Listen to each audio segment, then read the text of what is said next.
आओ सतगुरां जी दे ओ प्यारे कीर्तनीय रबाबी जिन्हां ने हजूर दे नाल रह के अपनी जिंदगी दा सारा समा ही कीर्तन विच सफल कर दिता। सन्मानयोग भाई साहब भाई मरदाना जी जिन्हां दा गुरु ग्रंथ साहिब विच जिक्र है। सलोक मरदाना पहला, उस तो इलावा गुरु अंगद साहिब जी तो लैके गुरु हरगोबिंद साहिब जी तक जिन्हां ने रबाब राही कीर्तन किया, जिन्हां नूं आपां राय बलवंड तथा सतह डूम दे सरलेख हेठ रामकली की वार पढ़ने का ये समागम उन्हां नूं समर्पित ने। क्योंकि पिछले साल आपनूं पता होना है आपां ननकाना साहिब दे शहीदां नूं और गुरु तेग बहादुर साहिब जी दे 400 साला आगमन गुरपुरब नूं समर्पित समागम कीते सन। क्योंकि पिछले साल फरवरी विच ननकाना साहिब दे शहीदां नूं पूरी 1 सदी हो गई है ते गुरु तेग बहादुर साहिब जी दे आगमन नूं 400 साल हो गए सन। मैं प्रबंधक वीरां नूं बेनती कीती, हर साल किसी सबजैक्ट नूं, किसी शख्सियत नूं, किसी बंदगी करन वाली परसनैलिटी नूं समर्पित करके समागम करिया करिए। क्योंकि बोलन वाले नूं भी मेहनत करन दा आनंद हुंदा है ते सुनन वाली संगत दी भी सेवा जानकारी भी हो सकती है। आओ अज आपां शुरुआत करांगे कीर्तन तो। उस तो बाद भाई साहब भाई मरदाना जी का जिक्र किस तरह रहमतां वरतियां ये आने वाले दीवाना विच जिवें प्रबंधक वीरा समा मिथ्या है उस अनुसार आपां दर्शन करांगे। आप जितने हजूर दे चरनां विच बैठे हो असीस बख्शो। क्योंकि भावें तुसी साडे तो 4 फुट तले बैठे हो, पर सच ये वे जितना मर्जी कोई इंसान गुणी होवे, विद्वान होवे, गंधर्व कीर्तनिया होवे, इस गल नूं कदे ना भुल्लीए कि आ जिहड़ा इकट्ठ सानू सुन रहा है इस नूं हजूर ने कहा विच संगत हर प्रभ वसै जीओ। आप जी असीस बख्शो, गुरु बख्शी फतेह स्वीकार करो। कोई रसना विरवी वांझी ना रहे, प्यार अदब सहित उच्चारण करो जी। वाहिगुरु जी का खालसा, वाहिगुरु जी की फतेह। जदों असी सारे मत्था टेकन हजूर दे इस दरबार विच आउंदे हां ते सानू ऊपर एक आ बोर्ड लिखिया मिलता है जिस ऊपर लिखा है 23वां अलौकिक कीर्तन समागम। इसका मतलब की है? 30 दा तां शब्दा सीधा लफ्जी अर्थ हो गया भी इस समागम नूं हुंदियां अज 30 साल हो गए ने।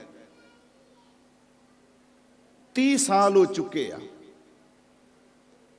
ये तो गिनती होगी 30 साल कोई थोड़े नहीं हुंदे।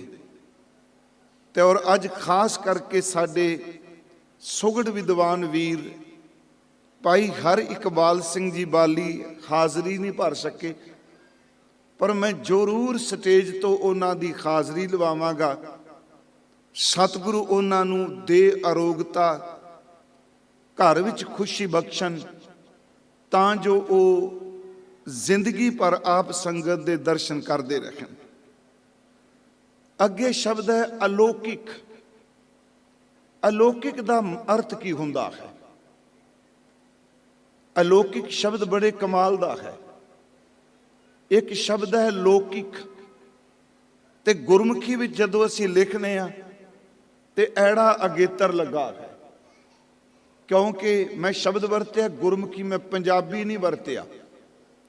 ਪੰਜਾਬੀ ਲੈਂਗੁਏਜ ਹੈ, ਪਰ ਜਿਹੜਾ ਸਕ੍ਰਿਪਟ ਹੈ, ਜਿਹਨੂੰ ਆਪਾਂ ਲਿਪੀ ਕਹਿੰਦੇ ਆ, ਲਿਪੀ ਗੁਰਮੁਖੀ ਹੈ।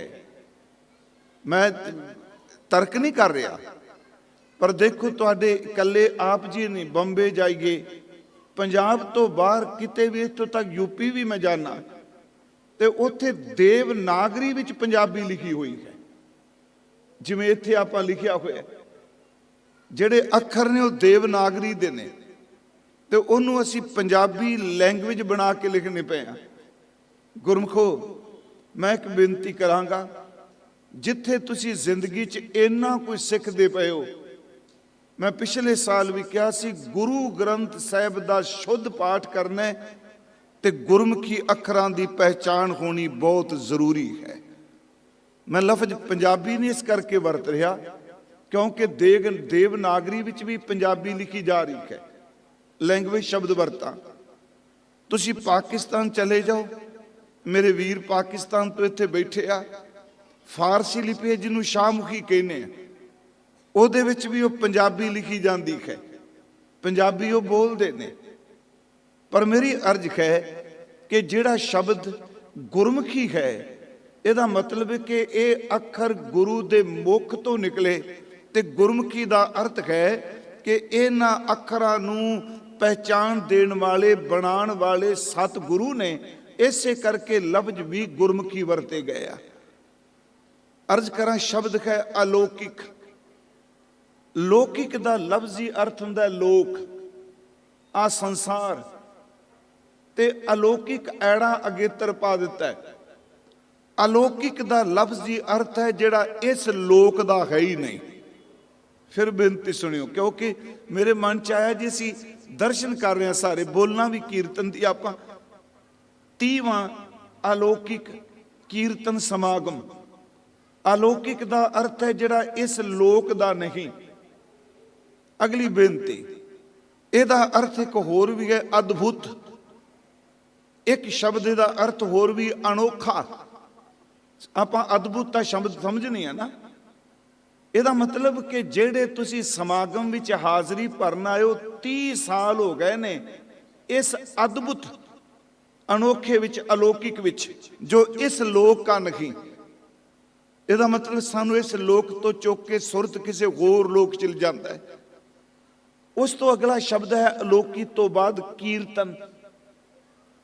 ਕੀਰਤਨ ਦਾ ਅਰਥ ਆਪਾਂ ਸਾਰੇ ਜਾਣਦੇ ਹਾਂ। ਜਿਹੜੀ ਮੈਂ ਬੇਨਤੀ ਕਰ ਰਹੀ ਹਾਂ, ਵੈਸੇ ਤੇ ਤੁਹਾਡੇ ਕੋਲ ਬੜੇ ਧੁਰੰਤਰ ਕੀਰਤਨੀਏ ਆਏ ਹੋਏ ਆ, ਜਿਹੜੇ ਸੱਚਮੁੱਚ ਨਿਰਧਾਰਿਤ ਰਾਗਾਂ ਵਿੱਚ ਕਮਾਲ ਕਰ ਦਿੰਦੇ ਆ।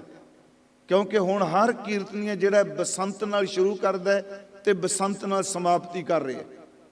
ਤੇ ਪੁਰਾਣੇ ਲੋਕ ਕਹਿੰਦੇ ਸਨ, ਜਿਹੜਾ ਬੰਦਾ ਇਹਨਾਂ ਦਿਨਾਂ 'ਚ ਮਾਘੀ ਤੋਂ ਲੈ ਕੇ ਹੋਲੇ ਮਹੱਲੇ ਤੱਕ ਕੀਰਤਨ ਕਿਤੇ ਵੀ ਕਰੇ, ਪਰ ਜੇ ਉਹ ਬਸੰਤ ਤੋਂ ਸ਼ੁਰੂ ਨਹੀਂ ਕਰਦਾ ਤੇ ਬਸੰਤ ਤੇ ਸਮਾਪਤੀ ਨਹੀਂ ਕਰਦਾ, ਉਹਨੂੰ ਚੰਗਾ ਪੜ੍ਹਿਆ ਲਿਖਿਆ ਹੋਇਆ ਪ੍ਰੋੜ ਕੀਰਤਨੀਆ ਨਹੀਂ ਸੀ ਮੰਨਿਆ ਜਾਂਦਾ। ਭਾਈ ਸਰਬਜੀਤ ਸਿੰਘ ਜੀ ਲਾਡੀ ਤੁਹਾਡੇ ਕੋਲ ਆਏ ਨੇ, ਉਸਤਾਦ ਬੰਦਾ ਖੋ। ਖੈਰ, ਮੈਂ ਆਪ ਨੂੰ ਜਿਹੜੀ ਬੇਨਤੀ ਕਰ ਲੱਗਾ, ਅੱਗੇ ਹੈ ਕੀਰਤਨ। ਕੀਰਤਨ ਦਾ ਅਰਥ ਜਸ, ਜਿਹੜਾ ਅਸੀਂ ਪੜਾਂਗੇ ਅੱਗੇ। ਉਸ ਤੋਂ ਬਾਅਦ ਤੀਸਰਾ ਲਫ਼ਜ਼ ਹੈ ਸਮਾਗਮ। 30ਵਾਂ ਅਲੌਕਿਕ ਕੀਰਤਨ ਸਮਾਗਮ। ਇਹ ਸਮਾਗਮ ਦਾ ਲਫ਼ਜ਼ੀ ਅਰਥ ਇੱਥੇ ਜਦੋਂ ਇਹਨੂੰ ਸੰਧੀ ਛੇਦ ਕਰਾਂਗੇ, ਸਮ ਆ ਗਮ, ਇਹ ਲਫ਼ਜ਼ ਇਸ ਤਰ੍ਹਾਂ ਬਣਦਾ ਹੈ, ਸਮ ਆ ਗਮ। ਇਹਦਾ ਅਰਥ ਹੈ ਬਰਾਬਰ, ਮਿਲਾਪ, ਸੰਜੋਗ, ਇਕੱਠ। ਵੈਸੇ ਇਕੱਠ ਦੀ ਬਜਾਏ ਇਹਦਾ ਆ ਲਫ਼ਜ਼ੀ ਅਰਥ ਬੜੇ ਕਮਾਲ ਦਾ, ਸੰਜੋਗ। ਸੰਜੋਗ ਦਾ ਅਰਥ ਹੈ ਮਿਲਾਪ। ਇਹਦਾ ਮਤਲਬ ਇਹ ਹੋ ਗਿਆ ਕਿ 30 ਸਾਲ, ਇਹ 30ਵਾਂ ਸਾਲ ਹੈ ਕਿ ਅਸੀਂ ਅਦਭੁਤ ਕੀਰਤਨ ਸਮਾਗਮ ਉਹਦੇ ਸੰਜੋਗ ਵਿੱਚ ਇਕੱਠੇ ਹੋਏ ਹਾਂ। ਲਫ਼ਜ਼ੀ ਅਰਥ ਇਹਦਾ ਇੱਕ ਹੈ। ਹੁਣੇ ਭਾਈ ਸਾਹਿਬ ਨੇ ਸ਼ਬਦ ਪੜ੍ਹਿਆ, ਭਾਈ ਜਸਕਰਨ ਸਿੰਘ ਜੀ ਨੇ, ਕਿਉਂਕਿ ਮੈਂ ਅੱਜ ਗੱਲ ਕੀਰਤਨ ਤੋਂ ਹੀ ਸ਼ੁਰੂ ਕਰਾਂਗਾ। ਭਾਈ ਸਾਹਿਬ ਨੇ ਸ਼ਬਦ ਪੜ੍ਹਦਿਆਂ ਸਮਾਪਤੀ ਭਾਈ ਗੁਰਦਾਸ ਸਾਹਿਬ ਜੀ ਦੀਆਂ ਵਾਰਾਂ ਦੀ ਪੌੜੀ ਨਾਲ ਕੀਤੀ। ਉਸ ਤੋਂ ਪਹਿਲਾਂ ਉਹਨਾਂ ਸ਼ਬਦ ਪੜ੍ਹਿਆ, ਸਾਚ ਕਹੋ ਸੁਨ ਲੇਖੋ ਸਭੈ ਜਿਨ ਪ੍ਰੇਮ ਕੀਓ ਤਿਨ ਹੀ ਪ੍ਰਭ ਪਾਇਓ।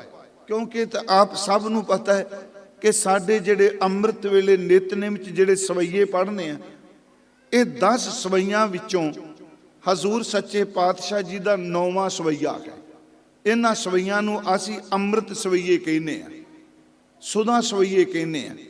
ਉਂਝ ਵੈਸੇ ਦਸ਼ਮੇਸ਼ ਪਿਤਾ ਦੀ ਬਾਣੀ ਵਿੱਚ ਇਹਦਾ ਸਰਲੇਖ ਅੰਮ੍ਰਿਤ ਸਵਈਏ ਨਹੀਂ, ਅਕਾਲ ਉਸਤਤ ਦੀ ਬਾਣੀ ਦਾ ਪਾਠ ਚੱਲਦਾ ਹੈ ਤੇ ਉਸੇ ਬਾਣੀ ਦੇ ਵਿੱਚ ਹੀ ਇਹ ਸਵਈਏ ਆ ਜਾਂਦੇ ਨੇ।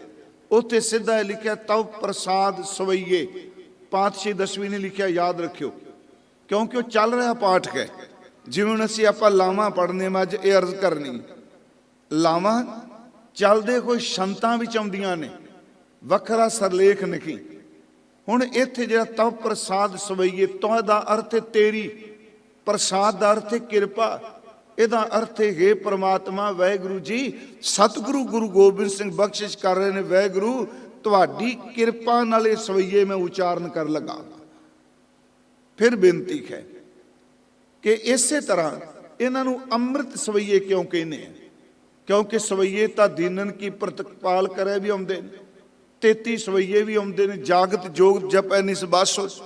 ਪਰ ਇਹ ਅੰਮ੍ਰਿਤ ਸਵਈਏ ਤਾਂ ਕਿਹਾ ਜਾਂਦਾ ਹੈ ਕਿਉਂਕਿ ਇੱਕ ਤਾਂ ਅੰਮ੍ਰਿਤ ਸੰਚਾਰ ਕਰਨ ਵਾਲੇ ਜਿਹੜੀ ਤੀਜੀ ਬਾਣੀ ਪੜ੍ਹੀ ਜਾਂਦੀ ਹੈ, ਇਹ 10 ਸਵਈਏ ਪੜ੍ਹੇ ਜਾਂਦੇ ਆ। ਇਸ ਕਰਕੇ ਅੰਮ੍ਰਿਤ ਸਵਈਏ ਕਹਿੰਦੇ ਆ ਕਿ ਇਹ ਸਵਈਏ ਅੰਮ੍ਰਿਤ ਸੰਚਾਰ ਵੇਲੇ ਤੀਸਰੀ ਜਗ੍ਹਾ ਤੇ ਤੀਸਰੀ ਬਾਣੀ ਪੜ੍ਹੀ ਜਾਂਦੀ ਹੈ ਪੰਜਾਂ ਵਿੱਚੋਂ। ਦੂਸਰਾ ਅੰਮ੍ਰਿਤ ਸਵਈਏ ਤਾਂ ਕਹਿੰਦੇ ਆ ਕਿਉਂਕਿ ਅੰਮ੍ਰਿਤ ਵੇਲੇ ਦੇ ਨਿਤਨੇਮ ਵਿੱਚ ਇਹਨਾਂ ਸਵਈਆਂ ਦਾ ਪਾਠ ਕੀਤਾ ਜਾਂਦਾ ਹੈ। ਇਹਨਾਂ ਨੂੰ ਅੰਮ੍ਰਿਤ ਸਵਈਏ ਵੀ ਕਹਿੰਦੇ ਆ ਤੇ ਸੁਧਾ ਸਵਈਏ ਵੀ ਕਹਿੰਦੇ ਆ। ਵੈਸੇ ਸੁਧਾ ਲਫ਼ਜ਼ੀ ਅਰਥ ਵੀ ਅੰਮ੍ਰਿਤ ਹੁੰਦਾ ਹੈ, ਸੁਧਾ ਸਵਈਏ, ਅੰਮ੍ਰਿਤ ਸਵਈਏ। ਇੱਕ ਹੋਰ ਬੇਨਤੀ, ਮੇਰਾ ਵਿਸ਼ਾ ਵੈਸੇ ਨਹੀਂ, ਪਰ ਮੈਂ ਕਹਿੰਦਾ ਗੱਲਾਂ ਨਿੱਕੀਆਂ ਨਿੱਕੀਆਂ ਨੇ। ਅਸੀਂ ਗੁਟਕਾ ਸਾਹਿਬ ਜੀ ਦੇ ਦਰਸ਼ਨ ਕਰਨੇ ਆ, ਕੱਕੇ ਨਾਲ ਗੁਟਕਾ, ਗੁਟਖਾ ਨਹੀਂ। ਸੁਖਮਨੀ ਸਾਹਿਬ ਜੀ ਦਾ ਗੁਟਕਾ, ਸੁੰਦਰ ਗੁਟਕਾ, ਨਿਤਨੇਮ ਦਾ ਗੁਟਕਾ, ਇਹ ਪੜ੍ਹਨੇ। ਗੁਟਕਾ ਦਾ ਲਫ਼ਜ਼ੀ ਅਰਥ ਕੀ ਹੈ? ਪੋਥੀ ਸ਼ਬਦ ਤਾਂ ਅਸੀਂ ਸੁਣਿਆ, ਪੋਥੀ ਗੁਰੂ ਗ੍ਰੰਥ ਸਾਹਿਬ ਵਿੱਚ ਵੀ ਆਇਆ, ਪੋਥੀ ਪਰਮੇਸ਼ਰ ਕਾ ਥਾਨ, ਸਿੱਖ ਪੋਥੀਆਂ ਲਿਖਦੇ ਸਨ। ਅਸਲ 'ਚ ਜਿਹੜਾ ਗੁਟਕਾ ਹੈ, ਇਹਦੇ ਅਰਥ ਪ੍ਰਿੰਸੀਪਲ ਸਤਬੀਰ ਸਿੰਘ ਨੇ, ਸਾਡੇ ਸਿੱਖ ਵਿਦਵਾਨ ਗੁਰਪੁਰਵਾਸੀ ਕਰਦੇ ਨੇ ਕਿ ਕਿਸੇ ਜੋਹਰੀ ਕੋਲ ਜਾ ਕੇ ਪੁੱਛੋ ਗੁਟਕਾ ਕੀ ਹੁੰਦਾ ਹੈ। ਗੁਟਕਾ ਦਾ ਲਫ਼ਜ਼ੀ ਅਰਥ ਵੈਸੇ ਟੁਕੜਾ ਵੀ ਅਸੀਂ ਵਰਤਨੇ, ਲੱਕੜ ਦੇ ਟੁਕੜੇ ਨੂੰ ਸਾਡੇ ਪੰਜਾਬ 'ਚ ਗੁਟਕਾ ਕਹਿੰਦੇ ਆ। ਉਹ ਕਹਿੰਦੇ ਨੇ ਕਿਸੇ ਜ਼ੋਹਰੀ ਨੂੰ, ਜਿਹੜਾ ਬੰਦਾ ਹੀਰਿਆਂ ਮੋਤੀਆਂ ਨੀਲਮ ਪੰਨੇ ਪੁਖਰਾਸ ਲਾਲਾਂ ਦਾ ਬਿਜ਼ਨਸ ਕਰਦਾ, ਉਹਨੂੰ ਪੁੱਛੋ। ਜਿਵੇਂ ਅੱਜ ਕੱਲ ਡੱਬੇ ਬਣੇ ਹੋਏ ਆ, ਪੁਰਾਣੇ ਸਮੇਂ ਜਿਹੜੇ ਕੀਮਤੀ ਹੀਰੇ, ਕੀਮਤੀ ਲਾਲ ਜਵਾਹਰਾਤ ਰੱਖੇ ਜਾਂਦੇ ਸਨ, ਜਿਸ ਡੱਬੇ ਵਿੱਚ ਰੱਖੇ ਜਾਂਦੇ ਸਨ, ਲੱਕੜੀ ਦਾ ਡੱਬਾ ਬਾਕਸ ਬਣਿਆ ਹੁੰਦਾ ਸੀ, ਉਸ ਨੂੰ ਗੁਟਕਾ ਕਿਹਾ ਜਾਂਦਾ ਸੀ। ਇਹਦਾ ਮਤਲਬ ਕਿ ਇਸ ਡੱਬੇ ਵਿੱਚ ਬਹੁਤ ਬੇਸ਼ਕੀਮਤੀ ਜਿਹੜੇ ਨੇ ਉਹ ਹੀਰੇ ਮੋਤੀ ਜਾਂ ਇਹ ਗਹਿਣੇ ਪਏ ਆ। ਸਾਡੇ ਬਜ਼ੁਰਗਾਂ ਨੇ ਇਹ ਸ਼ਬਦ ਚੁਣ ਲਿਆ, ਕਮਾਲ ਕਰ ਦਿੱਤੀ। ਬਾਹਰ ਦੇ ਹੀਰੇ ਮੋਤੀ ਗੁਟਕੇ 'ਚ ਪਏ ਹੋਣ, ਉਹਨਾਂ ਦੀ ਕੀਮਤ ਪੈ ਜਾਏਗੀ, ਪਰ ਜੋ ਕੁਝ ਇਸ ਗੁਟਕੇ ਵਿੱਚ ਰੱਬੀ ਬਚਨ ਪਏ ਨੇ ਨਾ, ਸੱਚ ਇਹ ਵੇ ਇਹਦੀ ਕੀਮਤ ਦੁਨੀਆ ਦੇ ਕਿਸੇ ਵੀ ਇਨਸਾਨ ਤੋਂ ਪਾਈ ਨਹੀਂ ਜਾ ਸਕਦੀ। ਸਾਡੇ ਬਜ਼ੁਰਗਾਂ ਨੇ ਸ਼ਬਦ ਚੁਣੇ। ਮੈਂ ਆਪ ਨੂੰ ਬੇਨਤੀ ਕਰਾਂ, ਭਾਈ ਸਾਹਿਬ ਨੇ ਉਹਨੇ ਸ਼ਬਦ ਪੜ੍ਹਿਆ, ਆਪਾਂ ਆਪਣੇ ਵਿਸ਼ੇ ਵੱਲ ਚੱਲਨੇ ਆ। ਅਰਥ ਤੁਹਾਨੂੰ ਸਭ ਨੂੰ ਚੇਤੇ ਨੇ, ਮੈਂ ਦੁਬਾਰਾ ਰਿਪੀਟ ਕਰ ਦੇਣਾ। ਕਹਾ ਭਇਓ ਜੋ ਦੋ ਲੋਚਨ ਮੂੰਦ ਕੈ। ਇੱਥੇ ਮੈਂ ਇੱਕ ਅਰਜ਼ ਕਰਾਂਗਾ, ਪਾਠ ਕਦੀ ਕਹਾ ਨਹੀਂ ਕਰਨਾ, ਬਿੰਦੀ ਲਾ ਕੇ ਪਾਠ ਨਹੀਂ ਕਰਨਾ। ਉਂਝ ਹੀ ਵੈਸੇ ਯਤਨ ਕਰੀਏ, ਜੋ ਲਿਖਿਆ ਹੈ ਉਹ ਹੀ ਬੋਲੀਏ, ਅਰਥ ਕਰੋ ਬੇਸ਼ੱਕ। ਜੇ ਅਸੀਂ ਪਾਠ ਕਰਾਂਗੇ ਕਹਾਂ ਭਇਓ, ਇਹਦਾ ਅਰਥ ਹੋ ਜਾਏ ਕਹਾਂ ਮੀਨਸ ਕਿੱਥੇ, ਤੇ ਜੇ ਪਾਠ ਕਰਾਂਗੇ ਕਹਾ ਭਇਓ, ਇਹਦਾ ਅਰਥ ਹੋ ਜਾਏਗਾ ਕੀ ਹੋਇਆ। ਕਿੰਨਾ ਫਰਕ ਹੈ ਅਰਥਾਂ ਜੀ, ਇੱਕ ਬਿੰਦੀ ਲਾਉਣ ਨਾਲ ਕਿੰਨਾ ਅਰਥ ਫਰਕ ਪੈ ਜਾਂਦਾ। ਸਾਡੇ ਕਈ ਸੱਜਣ ਜਦੋਂ ਜਪਜੀ ਸਾਹਿਬ ਦਾ ਪਾਠ ਕਰਦੇ ਆ, ਮੈਂ ਅਕਸਰ ਕੰਨਾਂ ਨਾਲ ਸੁਣਿਆ, ਜਦੋਂ ਅਸੀਂ ਪਾਠ ਕਰਨੇ ਆ, ਥਿਤ ਵਾਰ ਨਾ ਜੋਗੀ ਜਾਣੈ, ਰੁੱਤ ਮਾਂ ਨਾ ਕੋਈ, ਜਾ ਅਕਸਰ ਬਿੰਦੀ ਲਾ ਕੇ ਜਾਂ ਪਾਠ ਕਰ ਜਾਂਦੇ, ਜਾਂ ਕਰਤਾ ਸਿਰ ਠੀਕ ਹੋ ਸਾਜੇ। ਨਹੀਂ ਨਹੀਂ ਪਿਆਰਿਓ, ਜੇ ਜਾਂ ਉੱਤੇ ਬਿੰਦੀ ਲਾ ਕੇ ਪਾਠ ਕਰ ਦਿੱਤਾ ਅਨਰਥ ਹੋ ਜਾਣਗੇ। ਇਹਦਾ ਮਤਲਬ ਹੋ ਗਿਆ ਜਾਂ ਦਾ ਅਰਥ ਅਤੇ, ਇੱਥੇ ਜਾਂ ਦਾ ਅਰਥ ਕਰਾਂਗੇ ਜਿਸ ਨੇ, ਜਾਂ ਕਰਤਾ ਜਿਸ ਕਰਤੇ ਨੇ ਸ੍ਰਿਸ਼ਟੀ ਨੂੰ ਸਾਜਿਆ ਉਹ ਜਾਣੇ। ਇੱਕ ਬਿੰਦੀ ਲਾਉਣ ਨਾਲ ਕਿੰਨਾ ਫਰਕ ਪੈਂਦਾ। ਹੁਣ ਇਹ ਹੈ ਕਹਾ ਭਇਓ, ਇਹਦਾ ਅਰਥ ਕੀ ਹੋ ਗਿਆ, ਕੀ ਬਣ ਗਿਆ ਤੇਰਾ, ਕੀ ਕਹਾ ਭਇਓ। ਜੋ ਦੋ ਲੋਚਨ ਮੂੰਦ ਕੇ ਤੂੰ ਆਪਣੀਆਂ ਦੋਨੋਂ ਅੱਖਾਂ ਨੂੰ ਬੰਦ ਕਰ ਲਿਆ, ਧਿਆਨ ਵਿੱਚ ਬੈਠ ਗਿਆ। ਇੱਥੇ ਇੱਕ ਹੋਰ ਬੇਨਤੀ ਹੈ, ਧਿਆਨ ਇਕਾਗਰਤਾ ਤੋਂ ਬਿਨਾ ਪਾਪ ਕਰਮ ਵੀ ਨਹੀਂ ਹੋ ਸਕਦਾ। ਮੈਂ ਲਫ਼ਜ਼ ਵਰਤ ਲਿਆ ਇਕਾਗਰਤਾ, ਜਾਂ ਅੰਦਰ ਦਾ ਸੁਰਤ ਦਾ ਇਕੱਠਿਆ ਕਰਨਾ, ਤੇ ਇਕਾਗਰਤਾ ਤੋਂ ਬਿਨਾ ਬੰਦਗੀ ਵੀ ਨਹੀਂ ਹੋ ਸਕਦੀ। ਇਸ ਬੇਨਤੀ ਨੂੰ ਸੁਣਿਓ, ਮੈਂ ਰਿਪੀਟ ਕਰਾਂਗਾ ਇਸ ਗੱਲ ਨੂੰ। ਅਸੀਂ ਕਹਾਂਗੇ ਵੀ ਇਕਾਗਰਤਾ ਤੋਂ ਬਿਨਾ ਪਾਪ ਨਹੀਂ ਹੁੰਦਾ। ਹੁਣ ਇਹ ਸ਼ਬਦ ਵਰਤਿਆ ਹੈ ਕਿ ਬੈਠ ਰਹੇ ਹੋ ਬਕ ਧਿਆਨ ਲਗਾਇਓ।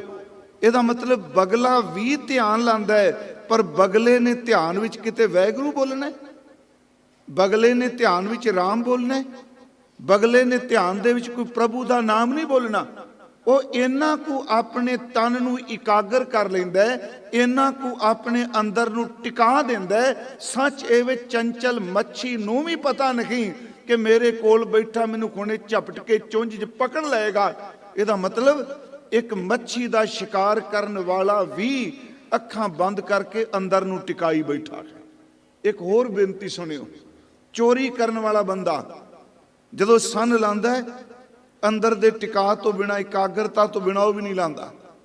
ਵਾਸ਼ਨਾ ਦੀ ਪੂਰਤੀ ਕਰਨ ਵਾਲਾ ਬੰਦਾ ਵੀ, ਯਾਦ ਰੱਖਿਓ, ਆਪਣੇ ਮਨ ਨੂੰ, ਆਪਣੇ ਮਾਈਂਡ ਨੂੰ, ਆਪਣੇ ਸਰੀਰ ਨੂੰ ਮਨ ਤਨ ਕਰਕੇ ਪੂਰਨ ਇਕਾਗਰ ਹੋ ਜਾਂਦਾ ਹੈ, ਉਹ ਵਾਸ਼ਨਾ ਵਿੱਚ ਉਤਰਦਾ ਹੈ। ਯਾਦ ਰੱਖੋ ਗੁਰਮੁਖੋ, ਸੰਸਾਰੀ ਤੌਰ ਤੇ ਵੀ ਲੋਕ ਕਪਟ ਕਮਾਉਣ ਵਾਲੇ ਵੀ ਇੱਕ ਅੰਦਰ ਨੂੰ ਟਿਕਾ ਜਾਂਦੇ ਆ, ਪਰ ਗੁਰੂ ਜੀ ਕਹਿੰਦੇ ਨੇ ਅੰਦਰ ਕਪਟ ਰੱਖ ਕੇ ਬਾਹਰ ਮੁਖੀ ਨੇਤਰ ਬੰਦ ਕਰਕੇ ਪਰਮਾਤਮਾ ਦੀ ਪ੍ਰਾਪਤੀ ਨਹੀਂ। ਕੀ ਹੋਇਆ ਜੇ ਤੂੰ ਅੱਖਾਂ ਬੰਦ ਕਰਕੇ ਬੈਠਾ ਰਿਹਾ, ਮਨ ਵਿੱਚ ਤੂੰ ਕਿਸੇ ਦਾ ਬੁਰਾ ਹੀ ਸੋਚਦਾ ਰਿਹਾ, ਮਨ ਵਿੱਚ ਤੇਰੇ ਅੰਦਰ ਕਿਸੇ ਦੇ ਪ੍ਰਤੀ ਨਫ਼ਰਤ ਹੀ ਬਣਦੀ ਰਹੀ, ਤੇਰੇ ਤੇ ਬਗਲੇ ਵਿੱਚ ਕੀ ਅੰਤਰ।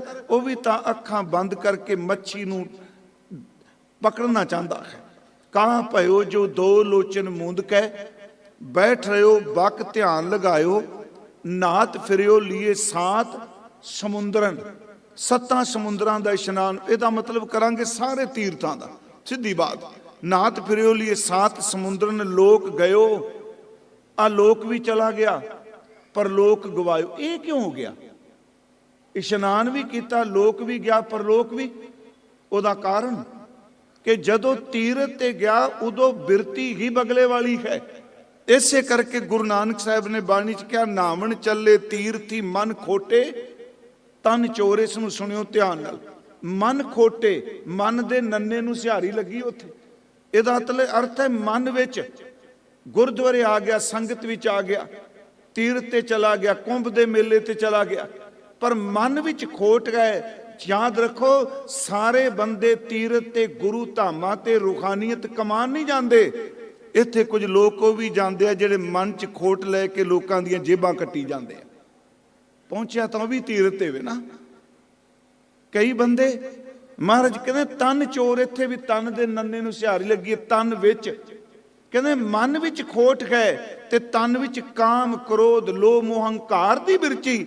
ਅੰਦਰ ਪੰਜ ਚੋਰ ਬੈਠੇ ਨੇ। ਇਹ ਤੀਰਥ ਤੇ ਬੈਠਾ ਹੋਇਆ ਵੀ ਅੱਖਾਂ ਨਾਲ ਕਿਸੇ ਦਾ ਰੂਪ ਚੁਰਾਈ ਜਾਂਦਾ ਹੈ, ਕਿਸੇ ਨੂੰ ਸਪਰਸ਼ ਕਰੀ ਜਾਂਦਾ ਹੈ, ਕਿਸੇ ਦੇ ਪੈਸੇ ਚੱਕੀ ਜਾਂਦਾ ਹੈ। ਫਿਰ ਮੇਰੀ ਬੇਨਤੀ, ਤੀਰਥ ਤੇ ਗਿਆ, ਲੋਕ ਵੀ ਗਿਆ, ਤੇ ਜਿਹੜਾ ਉੱਥੇ ਜਾ ਕੇ ਪਾਪ ਕਮਾਉਣ ਲੱਗ ਪਿਆ ਉਹਦੇ ਨਾਲ ਪਰਲੋਕ ਵੀ ਗਿਆ। ਨਾਵਣ ਚੱਲੇ ਤੀਰਥੀ ਮਨ ਖੋਟੇ ਤਨ ਚੋਰ, ਇੱਕ ਭਉ ਲੱਥੀ ਨਾਤਿਆਂ। ਭਾਵ ਦਾ ਅਰਥ ਹੈ ਹਿੱਸਾ। ਇੱਕ ਹਿੱਸਾ ਤਾਂ ਚਲੋ ਇਸ਼ਨਾਨ ਕੀਤਾ, ਮਿੱਟੀ ਉਤਰ ਗਈ, ਸਕਿਨ ਸਾਫ਼ ਹੋ ਗਈ। ਦੋਏ ਪਾ ਚੜੀਏ ਸਹੋਰ, ਦੋ ਹਿੱਸੇ ਮਿੱਟੀ ਨਾਲ ਮੈਲ ਨਾਲ ਅੰਦਰੋਂ ਭਰੇ ਗਏ। ਮਹਾਰਾਜ ਕਹਿੰਦੇ ਦੋਏ ਪਾ ਚੜੀਏ ਸਹੋਰ, ਬਾਹਰ ਧੋਤੀ ਤੁੰਬੜੀ ਅੰਦਰ ਵਿਸ਼ ਨਕੋਰ। ਆ ਤੁੰਬੜੀ ਸਮਝਦੇ ਆਪਾਂ ਨਾ, ਆ ਲੌਕੀ ਜਿਹਨੂੰ ਕਹਿੰਦੇ, ਲੌਕੀ 68 ਤੀਰਥ ਨਹਾਈ, ਕੌਰਾਪਨ ਤਉ ਨਾ ਜਾਈ। ਜੇ ਤੁਸੀਂ ਮੰਨ ਲਓ ਉਸ ਤੁੰਬੜੀ ਨੂੰ, ਉਸ ਲੌਕੀ ਨੂੰ 68 ਤੀਰਥਾਂ ਦੇ ਵਿੱਚ ਇਸ਼ਨਾਨ ਵੀ ਕਰਾ ਦਿਓ, ਉਹਦੇ ਅੰਦਰ ਦੀ ਕੁੜੱਤਣ ਨਹੀਂ ਜਾਂਦੀ। ਗੁਰੂ ਜੀ ਕਹਿੰਦੇ ਨੇ ਜੇ ਬੰਦਿਆ ਤੂੰ 7 ਸਮੁੰਦਰ ਵੀ ਨਹਾ ਲੈ, ਪਰ ਤੇਰੇ ਅੰਦਰ ਦੀ ਤੇ ਕੁੜੱਤਣ ਗਈ ਨਹੀਂ। ਬਾਹਰ ਧੋਤੀ ਤੁੰਬੜੀ ਅੰਦਰ ਵਿਸ਼ ਨਕੋਰ, ਸਾਧ ਭਲੇ ਅਨ ਨਾਤਿਆਂ ਚੋਰ ਸੇ ਚੋਰਾ ਚੋਰ। ਫਿਰ ਬੇਨਤੀ ਖੈਰ ਮੈਂ ਸ਼ੁਰੂ ਕੀਤਾ ਵਿਸ਼ਾ ਕਿ ਕਹਾ ਭਇਓ ਜੋ ਦੋ ਲੋਚਨ ਮੂੰਦ ਕੈ, ਬੈਠ ਰਿਓ ਬਕ ਧਿਆਨ ਲਗਾਇਓ, ਨਾਤ ਫਿਰਿਓ ਲਿਏ 7 ਸਮੁੰਦਰਨ, ਲੋਕ ਗਇਓ ਪਰ ਲੋਕ ਗਵਾਇਓ, ਬਾਂਸ ਕੀਓ ਵਿਖਿਆਨ ਸੋ ਬੈਠ ਕੇ। ਇਸ ਬੇਨਤੀ ਨੂੰ ਸੁਣਿਓ। ਬਾਸ ਦਾ ਅਰਥ ਹੈ ਨਿਵਾਸ ਕਰਨਾ। ਹੁਣ ਕਈ ਸੱਜਣ ਵਿਖਿਆਨ ਦਾ ਅਰਥ ਵੀ ਕਰਦੇ ਨੇ, ਵਿਖਿਆਨ ਕਰਨੇ, ਲੈਕਚਰ ਕਰਨੇ। ਕਈ ਸੱਜਣ ਅਰਥ ਕਰਦੇ ਆ ਜੰਗਲ ਵਿੱਚ ਰਹਿਣਾ। ਪਰ ਫਿਰ ਮੈਂ ਬੇਨਤੀ ਕਰਾਂ, ਇੱਕ ਸ਼ਬਦ ਹੈ ਬਿਖ। ਬਿਖ ਦਾ ਅਰਥ ਹੈ ਜ਼ਹਿਰ, ਤੇ ਜ਼ਹਿਰ ਦਾ ਬਹੁਵਚਨ ਹੈ ਵਿਖਿਆਨ। ਵਿਖਿਆਨ ਇੱਥੇ ਮਹਾਰਾਜ ਨੇ ਕਿਹਾ, ਕਹਿਣ ਲੱਗੇ ਸਾਰੀ ਜ਼ਿੰਦਗੀ ਲੰਘ ਗਈ ਉਹ ਬੰਦਿਆ, ਤੂੰ ਜੰਗਲਾਂ ਵਿੱਚ ਵੀ ਤੁਰਿਆ ਫਿਰਨਾ, ਪਰ ਤੇਰੇ ਅੰਦਰ ਦੀ ਵਾਸ਼ਨਾ ਦੀ ਜ਼ਹਿਰ ਤਾਂ ਉੱਥੇ ਵੀ ਨਹੀਂ ਉਤਰੀ। फिर बेनती कि बांस की ओ बख्यान सो बैठ के ऐसे ऐसे सो बैस बतायो। बैस का अर्थ है उम्र। अगे महाराज कहते साच कहो, महाराज कहते मैं सच कहना आखा। सुन लेखो सब है, सारी दुनिया ध्यान न सुन लो। साच कहो सुन लेखो सब है, की जी जिन प्रेम कियो तिन ही प्रभ पायो। इत्थे लफ्ज गुरमुखो याद रखियो, ये नहीं वरत्या सिख प्यार करे, हिंदू प्यार करे, मुसलमान प्यार करे। इत्थे शब्द वरत्या जिन। जिन शब्द इन्ने कमाल दा है। कोई भी इंसान किसी भी मजहब नाल रिलेटेड है, जिन्हें परमात्मा नूं प्रेम किया गुरमुखो परमात्मा नूं उन्हें पाया। फिर बेनती साच कहूँ सुन लेखो सब है, जिन प्रेम कियो तिन की प्रभ पायो। आप जी ध्यान नाल सुनी जाओ, क्योंकि आपां इसे कथा नूं 5 दीवाना च बेनती करनी। मैं जे लड़ी बनी रहेगी तो आनंद आएगा। जिथे गल डूंगी लगेगी, मैनू पता है कि कई बारी आम पंजाबी मैं बोलना ठेठ, पर जिथे गल नहीं समझ पाएगी मैं यतन करांगा उन्हें रिपीट कर दिया। हुण इत्थे गुरु जी ने क्या प्रेम। गुरु ग्रंथ साहिब दी बाणी विच जिन्ने बाणीकार ने, वो भावें गुरु नानक साहिब जी दे आगमन तो पहला ने, ते भावें हजूर दे समकाली ने, ते भावें गुरु नानक साहब महाराज जी तो बाद गुरु जोत जिन्ना च वरती ओ ने। एक गल सारे स्पष्ट करते आ कि परमात्मा नूं पाण दा रस्ता केवल मुहब्बत है, केवल प्यार है। जे गुरु गोबिंद सिंह कह रहे हैं जिन प्रेम कियो तिन ही प्रभ पायो, ते बाबा फरीद साहब जी नूं तुसीं पाठ करके देखो, दिलों मुहब्बत जिन सही सच्चा। जिहड़ा दिलों मुहब्बत करदा है खुदा नूं, अल्लाह नूं, दिलों मोहब्बत जिन से ही सच्चा।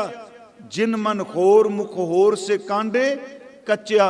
जिन्हां दे मुख विच कुछ ते पेट विच कुछ।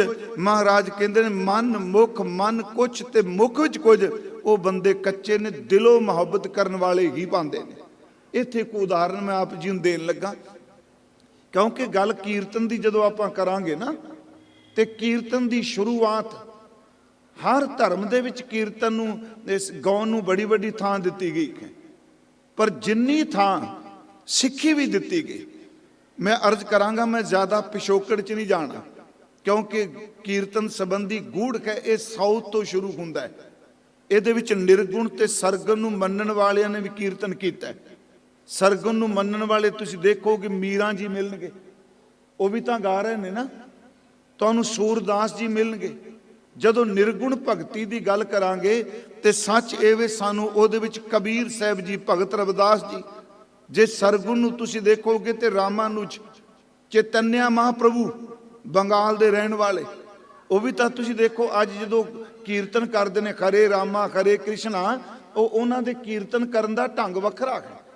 मैं तां बेनती कीती कीर्तन, क्योंकि आपां कीर्तनियां उन ते आपां नूं 30 साल हो गए ने इस अस्थान ते जां आप जी कीर्तन समागम की हाजरी भर रहे हो।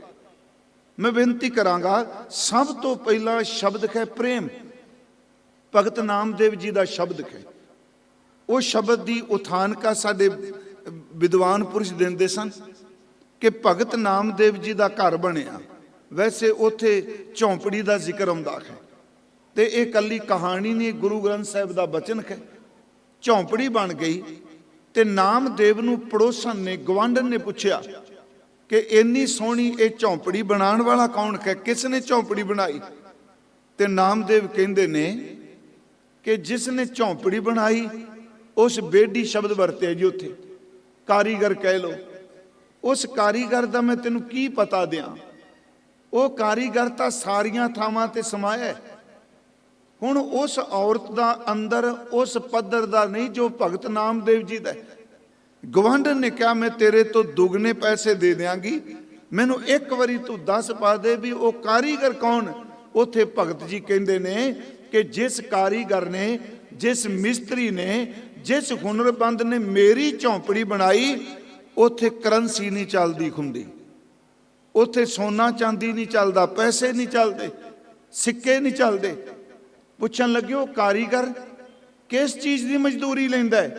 कहन लगे केवल प्रेम की मजदूरी लैंदा है। जिहड़ा प्रेम करदा ओहदियां झोंपड़ियां बनाई जांदा है। तुसीं शब्द पढ़दे हो, पाड़ पड़ोसन पूछ ले नामा, का पहचान छवाई हो। गवांढन पूछ रही है, पाड़ पड़ोसन पूछ ले नामा, का पहचान छवाई हो, तो पै दुगनी मजूरी देखूं। मजूरी का अर्थ आप समझ गए, मजदूरी। तुहाडे तो दुगनी दिहाड़ी दे देंगी, जिन्ने तुहाडे पैसे लगे उदू डबल। मैनूं दस तां सही हो कारीगर कित्थे है? तो पै दुगनी मजूरी देखो, मोको बेडी देखो बताई हो। अगे भगत जी कहने री बाई, बाई लफ्ज ये देखो उचारण इक्को है। तुसी बाई का लफ्जी अर्थ माई हुंदा, भैन हुंदा है। री बाई ते जे तुसी मालवे च जाके बोलो पंजाब विच बाई जी, ते चेते रखियो ते बाई का लफ्जी अर्थ भरा हुंदा है। इत्थे वे री बाई इहदा अर्थ भैने, री बाई बेडी दे ना जाई, देख बेडी रेखो समाई। अगे फिर पुछदे ने मजदूरी की? भगत जी ने उहदे विच दो तुकां कईयां, कहन लगे बेडी प्रीत मजूरी मंगै, जे को छान छवावै हो। ये भैने जे किसी ने तो काम कराना सिर्फ प्रेम की मजदूरी मंगदा है। बेडी प्रीत मजूरी मंगै, जे को छान छवावै हो, लोक कुटुंब सबूं ते तोरै, तो आपन बेडी आवे हो। इत्थे भी शब्द आ गया जी प्रीत। क्यों? फिर बेनती सुनियो, जिन प्रेम कियो बेटी प्रीत मजूरी मंगै। एक मैं होर आप जी नूं अर्ज करके अगे तुरना वा। ये प्यार जिन्हों अजकल असी कहने ये स्वार्थ ते जुड़ी हुई एक बिरती है। याद रखो, जिहड़ा प्रेम करके किसी का कुछ हासिल करना चाहता है, बख्श दिया जो स्वार्थी है। प्रेम करने वाला सब कुछ देंदा हुंदा है, प्रेम करने वाला कभी स्वार्थी नहीं हुंदा। जिथे लालच होवे, चाहे वह परिवार का, सज्जना मित्रां का, पति पत्नी का, जिथे लालच आ जाए उथे कदी सच्चा प्यार नहीं हुंदा। गुरमुखो, जिथे आपा वारन की बिरती आ जाए उथे ही सच्चा प्यार हुंदा। इसे करके गुरु जी ने प्रेम नाल सिर वड्डन का क्यों जिक्र कर दिता? जो तो प्रेम खेलन का चाओ, खेलनी प्रेम की खेड। ते अगला शब्द कहने सिर तर तली गली मेरी आओ, क्योंकि प्रेम करने वाला अपना सिर वड के अपना आपा कुर्बान कर दे। जिस प्यारे सो नेहो तिस आगे मर चलिए, त्रिग जीवन संसार ताकै पाछै जीवना। थोड़ी जी इस बेनती नूं मेरी नूं प्लीज ध्यान नाल सुनियो। मैं 2-3 बारी ये गल कह चुका, प्रेम धक्के नाल नहीं लगदे हुंदे। जां तां किसी रंग रतड़ी रूह की संगत बंदा करे जिहड़ा प्रभु प्रेम च भिजा है, जां तां लगदा है, जां परमेश्वर आप किरपा करके अंदरों दात दे दे। कुछ गल्लां ऐसियां ने जिहड़ियां सिखाईयां नहीं जांदियां। देखो, मेरियां धीआं भैणां मातावां बैठियां ने, कदी अपने अंदर की अवस्था नूं देखो। एक बच्ची जदों घर रहिंदी है, बेटी कै, भतीजी कै, भैन कै, जदों दी शादी हो जाती है, उस घर तो टुट के नाता पति दे घर नाल बन जाता है। वो खिच उस परिवार च नहीं रहिंदी जिहड़ी खिच अपने पति नाल बन गई है। पर जदों उसे बच्ची की कुख नूं भाग लगदा, धी भैन नूं सुहागण तो मां बनती है। मैं आपनूं बेनती करा, किसे मां नूं, किसे औरत नूं मां बन लग्या कदी किसे ने तलीम दिती है कि तेरी अपने बच्चे प्रति खिच की है, तेरा अपने बच्चे प्रति मोह की है। आप सारे बैठे हो, जदों बच्चा जन्म लैंदा है सब तो वध पीड़ा मां नूं उदों हुंदी है जदों बच्चे नूं जन्म दिंदी है, अपना वार दिंदी है, पीड़ नाल कुरलांदी है। पर याद रखियो, उस पीड़ा दे विचों एक विकास निकलदा है, उस पीड़ा विचों एक खुशी जन्म लैंदी है। एक पासे बच्चे नूं जन्म दे रही, कुरला रही है। जदों बच्चे का जन्म हुंदा है, दाई डॉक्टर उस बच्चे नूं मां दे सीने ते लटांदा है, इक्को दम रोंदी कोई दे पीड़ा दे अथरू खुशी दे अथरू भी तब्दील हो जाते हैं। क्यों? कदी कोई दुनिया च ऐसी दवाई देखी जिहड़ी एक खिन च गम नूं खुशी च बदलदा है? बिल्कुल नहीं। बंदा एक बारी दिने मूड खराब हो जाए, कोई सट भी ना लगे, सारा दिन ओदा मन ठीक नहीं रहिंदा। वो सिखो परमात्मा की खेड देखो, जिहड़ी 2 4 5 दिनों तो पीड़ नाल तड़प रही है, जन्म देने वाले कुरला रही है, किसी ने इंजैक्शन नहीं लाया, इक्को दम रोंदी हुई जिहड़े पीड़ा दे दुख दे अथरू ने वो खुशी च तब्दील हो गए। वो खुशी की खिच केवल रब ने दिती, इंसान ने नहीं दिती। मैं आपनूं बेनती कर लगा, जिहड़ी अंदर की मुहब्बत है ना, बस इस तरी घटना वापरदी है जिमें मां दे अंदर इकोदम संतान लई वापरदी है। पर यह प्रेम, थोड़ी जी इस गल नूं फिर सुनियो, ये प्रेम, ये मुहब्बत, ठीक है मैं मां पुत्र की उदाहरण दी, ये भी सिर्फ ज़ाहरी है। पर एक दिन इस प्रीत ने भी झूठी पै जाना, पुत्र चला जाएगा या मां ने चली जाना। पर गुरु नूं जिहड़ी कीती मुहब्बत है, नाम नूं कीता जिहड़ा प्रेम है, गुरु नूं कीता होया जिहड़ा इश्क है, याद रखियो गुरमुखो, ये शरीर नूं मैं तुसी शरीर छड्डना, यकीन करियो बाणी ते मेरे शब्दां ते नहीं, गुरु साहब कहिंदे आ, तू सारी जिंदगी पाठ किया, नाम जपिया, कीर्तन किया, बाणी पढ़ी, तू प्यार च गीत गाउंदा गया, मौत हो गई, तन नूं अग ने फूक दिता, परिवार सारियां हड्डियां कट्ठियां करके पानी सट आया। पर याद रखी, जेड़ी इस ढांचे विच रूह विचरदी रही, मरण तो बाद भी जो तू तन नाल रब नूं प्यार किया, मरण तो बाद भी प्रीत तेरे नाल जाएगी। उस प्रीत नूं दुनिया की कोई ताकत नहीं मिटा सकती। मैं इत्थे एक उदाहरण आप जी नूं देना मन नूं समझाउण लई, शायद मैं पिछले सालां च किते वरती होवे ते खिमा करिया जे। मंसूर का जिक्र बड़ी बड़ी असीं सुनने हैं, सूफी होए जिन्हें अनल हक किया। इन्हां बारे एक गल प्रिंसीपल गंगा सिंह साडे एक बहुत ही कमाल दे विद्वान होए ने, उन्होंने लिखी है, छोटी जी एक पुस्तक है जीवन किरणा। कई महापुरखों के जीवन ने वख-वख धर्मां नाल संबंधित जिहड़े, उस विच कहंदे ने जिस दिन मंसूर नूं सुबह सूली चाढ़िया जाना है, ये पूर्व संध्या एक विद्वान उन्हां कोल आया, उन्हें मंसूर कोल आके अपनी जानकारी दी, मैं विद्वान हाँ, तो कहना मैं 3 क्वेश्चन 3 सवाल लैके तुहाडे कोल आया, मैनू 3 प्रश्नों का उत्तर दे सकते हो? मंसूर रब दे रंग च रत्ता कहने लगा, दसो। कहना मेरा पहला क्वेश्चन, पहला सवाल एक है कि दान की सीमा क्या है, इंसान कित्थों तक दान कर सकता है। दूसरा मेरा सवाल है त्याग की सीमा क्या है, पंजाबी च का त्याग की हद की है ते दान की हद की है। मंसूर पूछते ने तीसरा, कहने लगा तीसरा मेरा सवाल है कि प्रेम की सीमा क्या है, मोहब्बत की सीमा क्या है, प्यार की हद की है। मंसूर ने कहा सिर्फ 3 सवाल, दान की सीमा, त्याग की सीमा और मोहब्बत प्रेम की सीमा। मंसूर अपनी गोदड़ी च हथ मारिया जिहड़ी उत्ते लैंदा सी, ਉਹਦੇ ਵਿੱਚੋਂ ਅੱਧੀ ਕ ਰੋਟੀ ਲੈ ਆਇਆ, ਸੁੱਕਾ ਹੋਇਆ ਰੋਟੀ ਦਾ ਟੁਕੜਾ ਦੇਖ ਕੇ ਕਹਿ ਲੱਗਾ ਪਹਿਲਾਂ ਆਪ ਖਾਓ ਜਿਨੇ ਪ੍ਰਸ਼ਨ ਕੀਤਾ, ਫਿਰ ਮੈਂ ਇਹਦਾ ਉੱਤਰ ਦੇਣਾ ਵਾ। ਉਹ ਕਹਿੰਦਾ ਮੈਨੂੰ ਭੁੱਖ ਨਹੀਂ, ਮੈਂ ਇੱਕ ਤਲਬ ਲੈ ਕੇ ਆਇਆ, ਮੈਂ ਪੁੱਛਣ ਆਇਆ ਕਿ ਮੈਨੂੰ ਦੱਸੋ ਕਿ ਦਾਨ ਦੀ ਸੀਮਾ ਕੀ। ਤੇ ਉਹ ਮੰਸੂਰ ਕਹਿੰਦਾ ਮੈਂ ਤੈਨੂੰ ਪ੍ਰੈਕਟੀਕਲ ਜੋ ਮੇਰੇ ਨਾਲ ਵਾਪਰਿਆ ਮੈਂ ਉਹਦਾ ਉੱਤਰ ਦੇਣ ਲੱਗਾ। ਕਹਿੰਦਾ ਮੈਂ ਸਮਝਿਆ ਨਹੀਂ, ਮੈਨੂੰ ਰੋਟੀ ਤੁਸੀਂ ਕਿਉਂ ਦੇ ਰਹੇ ਹੋ।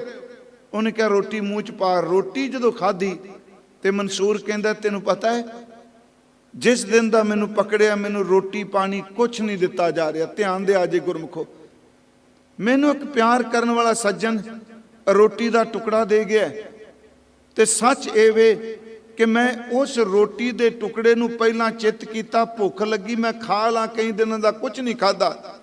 ਅੰਦਰੋਂ ਆਵਾਜ਼ ਜੀ ਤੂੰ ਤਾਂ ਕੱਲ ਨੂੰ ਮੌਤ ਦੇ ਘਾਟ ਉਤਰ ਜਾਣਾ, ਇਸ ਰੋਟੀ ਦੇ ਟੁਕੜੇ ਨੂੰ ਸਾਂਭ ਲੈ, ਕਿਸੇ ਉਸ ਬੰਦੇ ਨੂੰ ਦੇਈ ਜਿਹਨੇ 4 ਦਿਨ ਜੀਣਾ ਹੋਵੇਗਾ।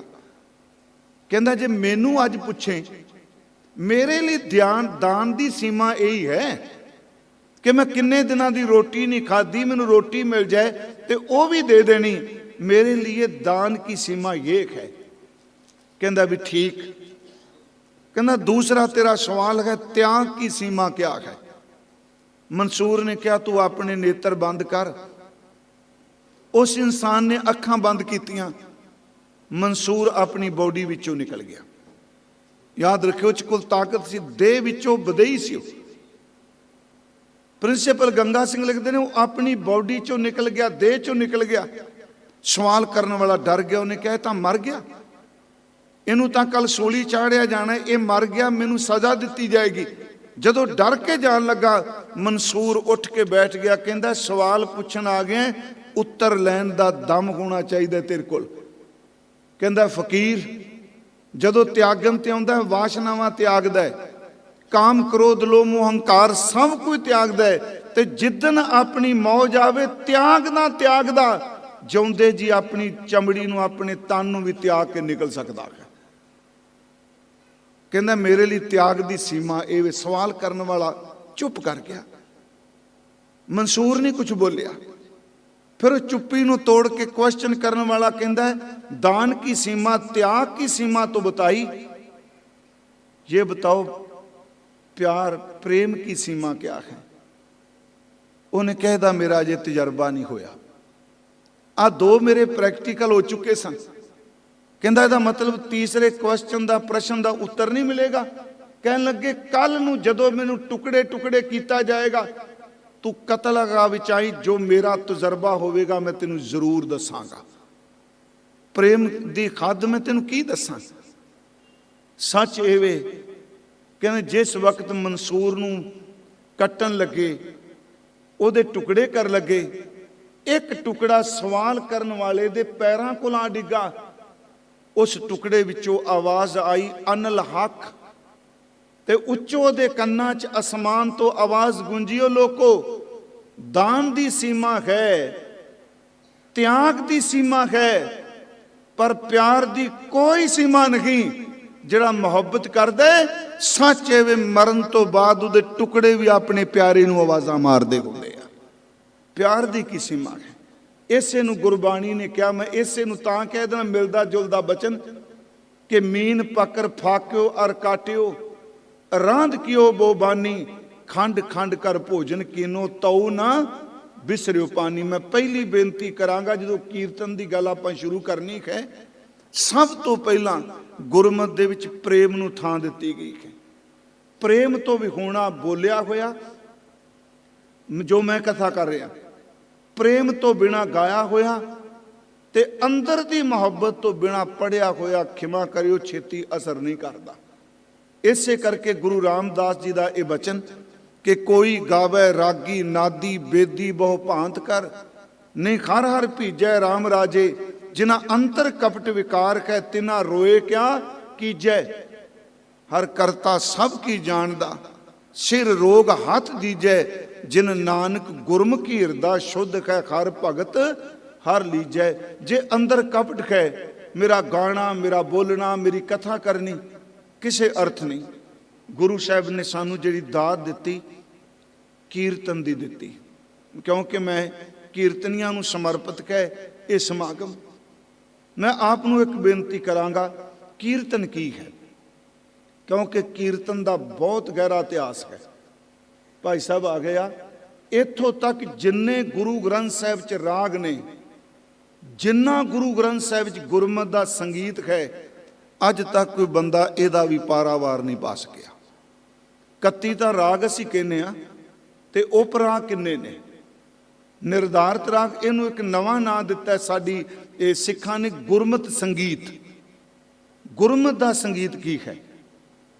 मैं आप नूं अर्ज करा, गुरबाणी ने शब्द नूं असीं गाईए, प्रेम च भिज के गाईए।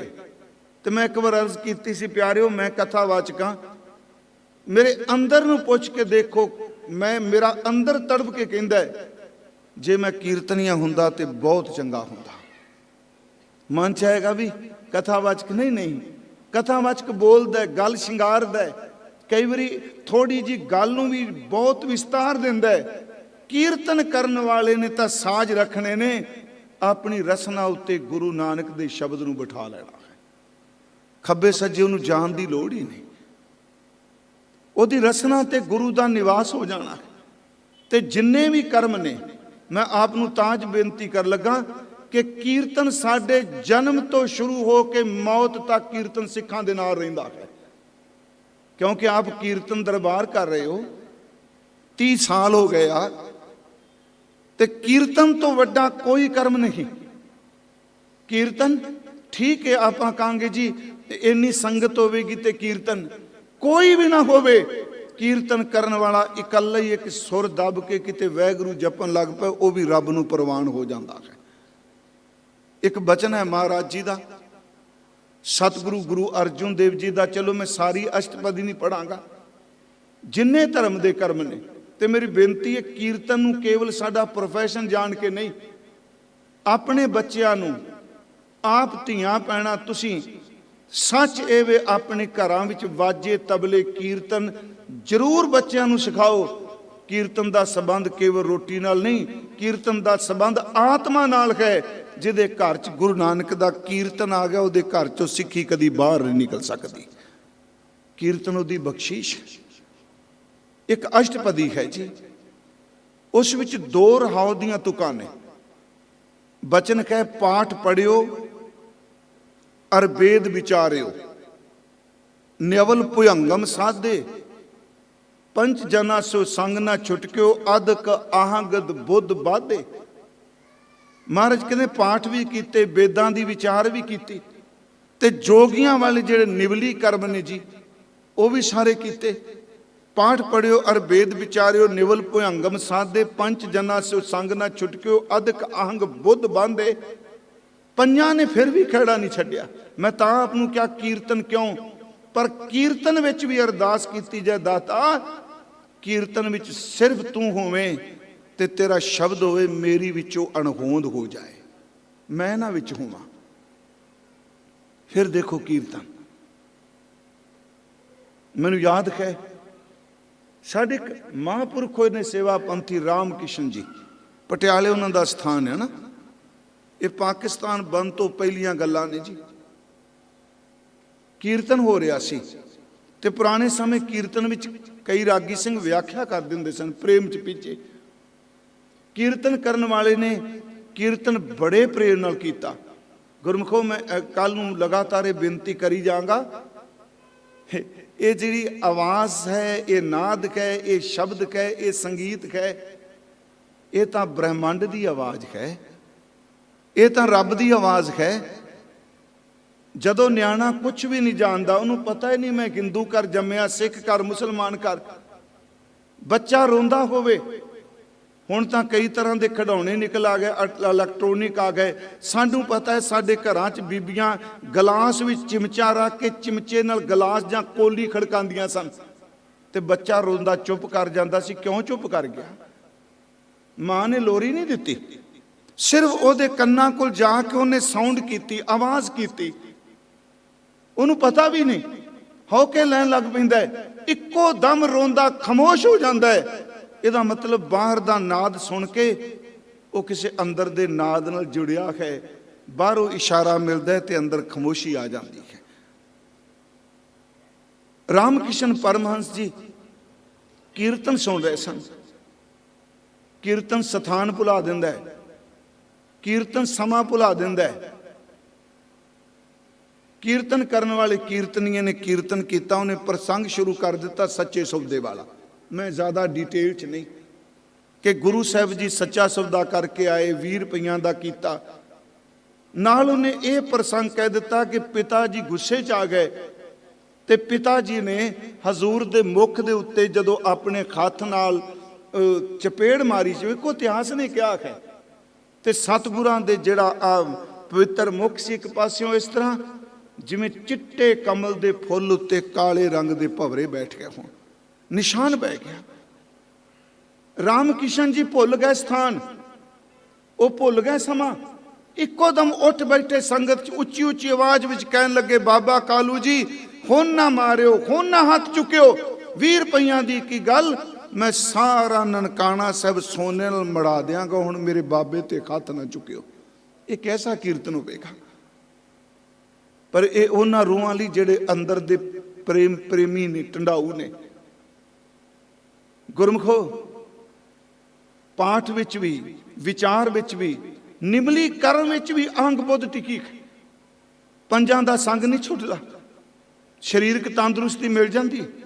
प्राणायाम बंदा कर लिया, निवली कर्म कर रहा, मैं योगा करता हूँ, मैं ध्यान करता हूँ, पर याद रखियो तुर अंदर पई कोई वासना दे फुरने वो बीज बन के अंदर नूं तंग करी जाते।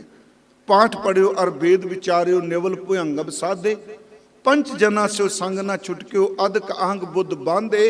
प्यारे इन विद मिलन ना जाई, फिर किवें मिलिए जी?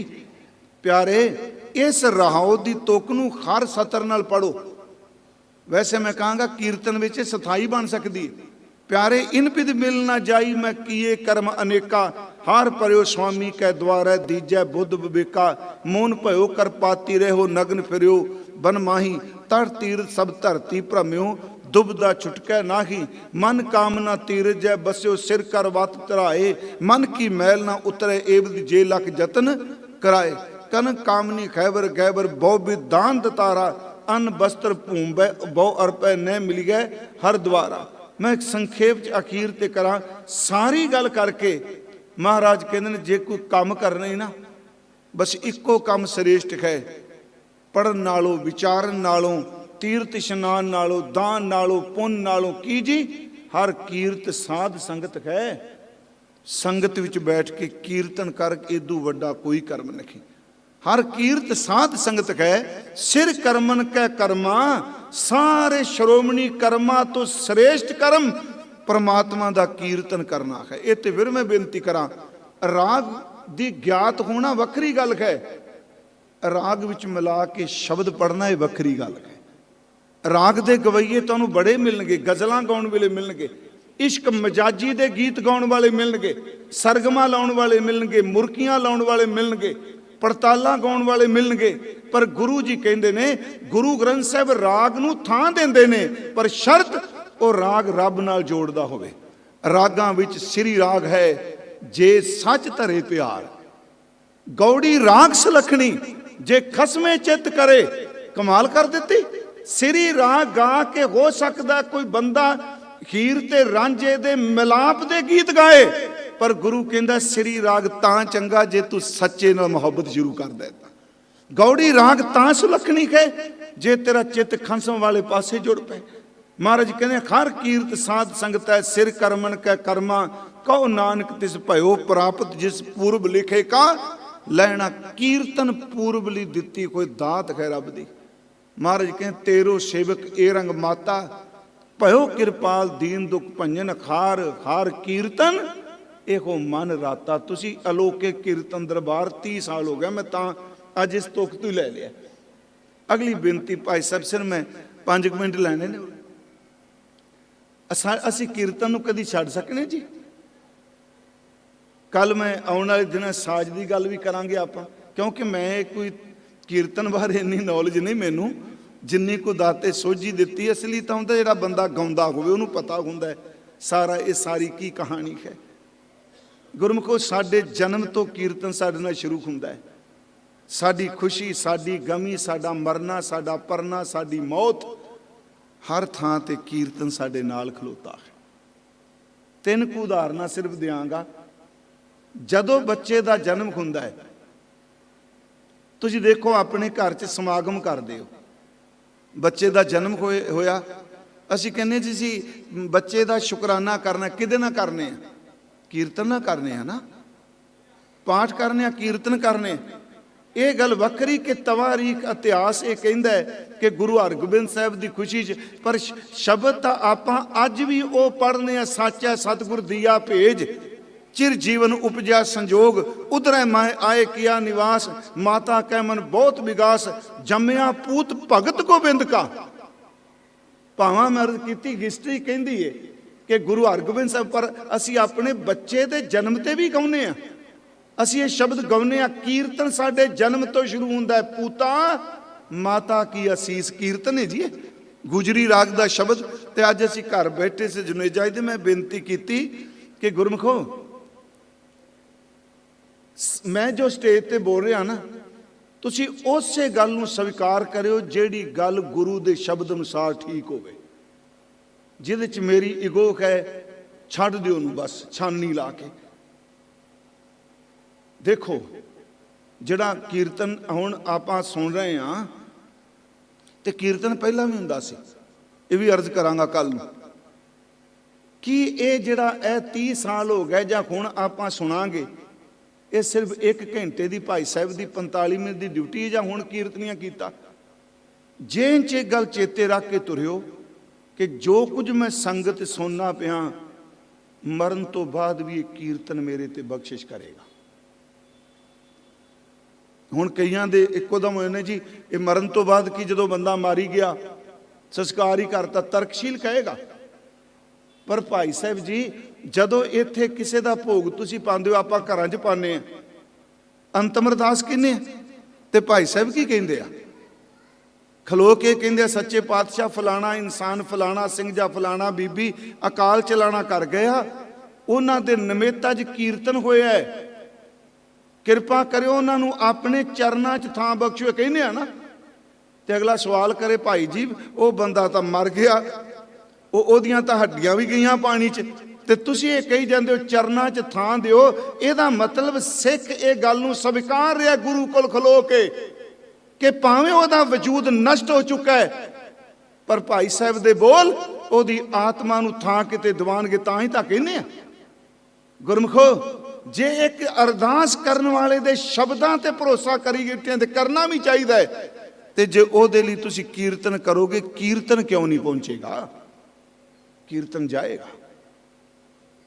ਫਿਰ ਬੇਨਤੀ ਜੇ, ਸਾਡੇ ਜਨਮ ਤੋਂ ਕੀਰਤਨ ਨਾਲ ਸ਼ੁਰੂ ਹੁੰਦਾ ਹੈ। ਵੇਖੋ, ਇਹ ਜਿਹੜਾ ਸ਼ਬਦ ਹੈ, ਮੈਂ ਰਹਾਉ ਦੀ ਤੁਕ ਪੜੀ, ਪੂਤਾ ਮਾਤਾ ਕੀ ਆਸੀਸ, ਪਰ ਗੁਰਮੁਖੋ ਇਹ ਸ਼ੁਰੂ ਤਾਂ ਮਰਿਆਂ ਤੋਂ ਹੁੰਦਾ ਹੈ। ਇਹ ਪੁੱਤਰ ਤੋਂ ਸ਼ੁਰੂ ਨਹੀਂ ਸ਼ਬਦ ਹੁੰਦਾ, ਪਿੱਤਰ ਤੋਂ ਹੁੰਦਾ ਹੈ। ਜਿਸ ਸਿਮਰਤ ਸਭ ਕਿਲਵੀ ਖਨਾਸਾਂ, ਅੱਗੇ ਪਿਤਰੀ, ਪੁੱਤਰੀ ਨਹੀਂ ਪਿਤਰੀ। ਪਿਤਰੀ ਮੀਨਸ ਪਿੱਤਰ, ਜਿਹੜੇ ਘਰ ਚੋਂ ਜਿਹੜੇ ਜਾ ਚੁੱਕੇ ਆ। ਦੁਨੀਆ ਦਾ ਕੋਈ ਵੀ ਕੰਮ ਪ੍ਰੈਜੈਂਟ ਵਿੱਚ ਕਰੋ, ਫਿਊਚਰ ਲਈ ਹੁੰਦਾ ਹੈ। ਕੋਈ ਕੰਮ ਵਰਤਮਾਨ 'ਚ ਕਰੋ, ਭਵਿੱਖ ਲਈ ਹੁੰਦਾ ਹੈ। ਮੰਨ ਲਓ ਤੁਸੀਂ ਦੁਕਾਨ ਤੇ ਬੈਠੇ ਹੋ, ਵਰਤਮਾਨ 'ਚ ਕਾਹਦੇ ਲਈ ਬੈਠੇ ਆ? ਫਿਊਚਰ ਲਈ ਬੈਠੇ ਆ। ਜੇ ਘਰ ਅੱਜ ਮੈਂ ਵਰਤਮਾਨ 'ਚ ਬਣਾ ਲਿਆ, ਆਪਣੇ ਭਵਿੱਖ ਲਈ ਬਣਾ ਰਿਹਾ। ਦੁਨੀਆ ਦਾ ਹਰ ਵਰਤਮਾਨ 'ਚ ਕੀਤਾ ਕੰਮ ਆਉਣ ਵਾਲੇ ਸਮੇਂ ਲਈ ਸੁਖਦਾਈ ਹੈ, ਪਰ ਨਾਮ ਇੱਕ ਐਸਾ ਜਿਹੜਾ ਲੰਘ ਚੁੱਕਿਆਂ ਵਾਸਤੇ ਵੀ ਸੁਖਦਾਈ ਹੋ ਜਾਂਦਾ ਹੈ। ਜਿਸ ਸਿਮਰਤ ਸਭ ਕਿਲਵੀ ਖਨਾਸਾਂ, ਪਿਤਰੀ ਹੋਏ ਉਧਾਰੋ, ਸੋ ਹਰ ਹਰ ਤੁਮ ਸਾਦਗੀ ਜਾਪੋ, ਜਾ ਕਾ ਅੰਤ ਨਾ ਪਾਰੋ। ਪੂਤਾ, ਆ ਸਾਡਾ ਕੀਰਤਨ ਸ਼ੁਰੂ ਹੁੰਦਾ ਜਨਮ ਤੋਂ। ਪੂਤਾ ਮਾਤਾ ਕੀ ਅਸੀਸ, ਨਿਮਖ ਨਾ ਬਿਸਰੋ, ਤੁਮਕੋ ਹਰ ਹਰ ਸਦਾ ਭਜੋ ਜਗਦੀਸ਼। ਸਤਿਗੁਰ ਤੁਮਕੋ ਹੋਏ ਦਿਆਲਾ, ਸੰਤ ਸੰਗ ਤੇਰੀ ਪ੍ਰੀਤ। ਮੈਂ ਅਰਥ ਨਹੀਂ ਸਾਰੇ ਕਰਾਂਗਾ। ਕਾਪੜ ਪਤ ਪਰਮੇਸ਼ਰ ਰਾਖੀ। ਜਿਵੇਂ ਕੱਪੜਾ ਸੀ ਤਨ ਤੇ ਲੈ ਕੇ ਬੈਠੇ ਹਾਂ, ਇਸ ਕੱਪੜੇ ਨੇ ਮੇਰੇ ਤੁਹਾਡੇ ਤਨ ਦੇ ਨਗੇਜ ਨੂੰ ਢੱਕਿਆ ਹੈ। ਪੁੱਤਰ, ਸਤਿਗੁਰੂ ਇੰਨੀ ਕਿਰਪਾ ਕਰੇ, ਜਿਵੇਂ ਕੱਪੜਾ ਸਾਡੀ ਸਕਿਨ ਨੂੰ ਢੱਕਦਾ ਹੈ, ਗੁਰੂ ਮਿਹਰ ਕਰੇ ਤੇਰੀ ਇੱਜ਼ਤ ਨੂੰ ਢੱਕ ਕੇ ਰੱਖੇ। ਫਿਰ ਬੇਨਤੀ, ਸਤਿਗੁਰੂ ਤੁਮਕੋ ਹੋਏ ਦਿਆਲਾ, ਸੰਤ ਸੰਗ ਤੇਰੀ ਪ੍ਰੀਤ, ਕਾਪੜ ਪਤ ਪਰਮੇਸ਼ਰ ਰਾਖੀ ਭੋਜਨ। ਅੱਗੇ ਜੀ, ਕੀਰਤਨ ਨੀਤ, ਜਨਮ ਤੋਂ ਸ਼ੁਰੂ ਹੁੰਦਾ ਤੇਰਾ ਭੋਜਨ ਕੀਰਤਨ ਹੋ ਜਾਏ। ਜਿਵੇਂ ਭੋਜਨ ਤੋਂ ਬਿਨਾ ਤਨ ਨਹੀਂ ਚੱਲਦਾ, ਤੇਰੇ ਲਈ ਪੁੱਤਰ ਮਾਂ ਦੀ ਅਸੀਸ ਹੈ, ਤੂੰ ਕੀਰਤਨ ਤੋਂ ਬਿਨਾ ਵੀ ਨਾ ਜੀ ਸਕੀ। ਫਿਰ ਅਸੀਂ ਇਹ ਸ਼ਬਦ ਪੜ੍ਹਨੇ ਆ ਕੀਰਤਨ ਦੇ ਜਨਮ ਵੇਲੇ, ਸਾਰੇ ਪੜ੍ਹਨੇ, ਜੀਵਤ ਜੀਵਤ ਜੀਵਤ ਰਹੋ, ਰਾਮ ਰਸਾਇਣ ਨਿਤ ਉੱਠ ਪੀਵੋ, ਸਾਚ ਪਦਾਰਥ ਗੁਰਮੁਖ ਲਹੋ, ਪ੍ਰਭ ਕਾ ਭਾਣਾ ਸਤ ਕਰ ਸਹੋ, ਜੀਵਤ ਜੀਵਤ ਜੀਵਤ ਰਹੋ, ਨਿਤ ਉੱਠ ਰਾਮ ਰਸਾਇਣ ਪੀਵੋ। ਅਗਲੀ ਬੇਨਤੀ, ਸਿਰਫ 2 ਮੈਂ ਗੱਲਾਂ ਹੋਰ ਕਰਨੀਆਂ ਨੇ। ਮੈਂ ਤਾਂ ਕੀਤੀ ਸ਼ੁਰੂਆਤ, ਇਹ ਕੀਰਤਨ ਕਿਤੇ ਵੀ ਹੋਵੇ, ਕੀਰਤਨ ਸਾਡੇ ਜਨਮ ਤੋਂ ਨਾਲ ਚੱਲਿਆ। ਜਿੱਦਣ ਅਸੀਂ ਵਿਆਹ ਕਰਨੇ ਆ, ਇਹ ਗੱਲ ਵੱਖਰੀ ਕਿ ਲੋਕ ਉਸ ਦਿਨ ਨੂੰ ਟਿਕ ਕੇ ਨਹੀਂ ਬੈਠਦੇ। ਮੈਂ ਸੱਚੀ ਕਹਿਣ ਲੱਗਾ ਤੁਹਾਨੂੰ, ਪਿਛਲੇ ਦਿਨੀ ਮੈਂ ਇੱਕ ਬੇਨਤੀ ਕੀਤੀ ਸੀ, ਸਾਡੇ, ਇਹ ਮੈਂ ਰਿਪੀਟ ਕਰ ਲਗਾ, ਸਾਡੇ ਪੰਜਾਬ 'ਚ ਜਾਂ ਅਜੇ ਵੀ ਸਾਡੇ ਘਰਾਂ 'ਚ, ਇੱਥੇ ਪੰਜਾਬੀ 'ਚ ਕਹਿੰਦੇ ਹੁੰਦੇ ਆ ਕਿ ਇਹ ਬੰਦੇ ਦੀ ਕੀ ਵੈਲਿਊ ਜੀ, ਇਹਨਾਂ ਤਿੰਨਾਂ 'ਚ ਨਾ 13 'ਚ।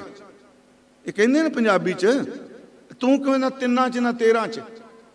ਇਹ ਜਿੰਨੀਆਂ ਕਹਾਵਤਾਂ ਨੇ, ਇਹਨਾਂ ਦੇ ਪਿੱਛੇ ਕੋਈ ਕਹਾਣੀ ਹੁੰਦੀ। ਪਹਿਲੇ ਸਮੇਂ ਬਜ਼ੁਰਗਾਂ ਨੂੰ ਪਤਾ ਹੋਣਾ, ਵਿਆਹ ਸਿਰਫ 3 ਦਿਨ ਹੁੰਦਾ ਸੀ। ਮੁੰਡੇ ਦਾ ਵਿਆਹ ਕਰਨਾ, ਪਹਿਲੇ ਦਿਨ ਵੜ, ਬਰਾਦਰੀ ਦੀ ਰੋਟੀ ਵਗੈਰਾ ਕਰਦੇ ਸਨ, ਦੂਜੇ ਦਿਨ ਬਰਾਤ ਜਾਣੀ, ਤੇ ਤੀਜੇ ਦਿਨ ਘਰ ਦੇ ਖਾਸ ਜੀ ਰਹਿ ਜਾਂਦੇ ਸਨ, ਜਿੱਦਣ ਮਕਲਾਵਾ ਲੈਣ ਜਾਣਾ। ਉਦੋਂ ਪਹਿਲਾਂ, ਮੈਂ ਕਿਹਾ ਪਹਿਲਾਂ ਹੁੰਦਾ ਸੀ, ਹੁਣ ਨਹੀਂ ਮੈਨੂੰ ਕਹਿ ਰਿਹਾ, ਹੁਣ ਤਾਂ ਸਭ ਕੁਝ ਬਦਲ ਗਿਆ ਹੈ ਜੀ। ਕਿਹੜੀ ਮਰਿਆਦਾ ਤੇ ਕਿਹੜੀਆਂ ਪੁਰਾਣੀਆਂ ਗੱਲਾਂ, ਇਹ ਤਾਂ ਹੁਣ ਸਭ ਕੁਝ ਢੱਕਿਆ ਰਹੇ ਤੇ ਬਸ ਠੀਕ ਹੈ। ਹੋ ਸਕਦਾ ਮੇਰੇ ਸ਼ਬਦਾਂ ਨੂੰ ਤੁਸੀਂ ਕਹੋ ਪਿਛਾਂ ਖਿੱਚੂ ਹੈ, ਪਰ ਸਾਡੇ ਬਜ਼ੁਰਗਾਂ 3 ਦਿਨ ਹੁੰਦਾ ਸੀ।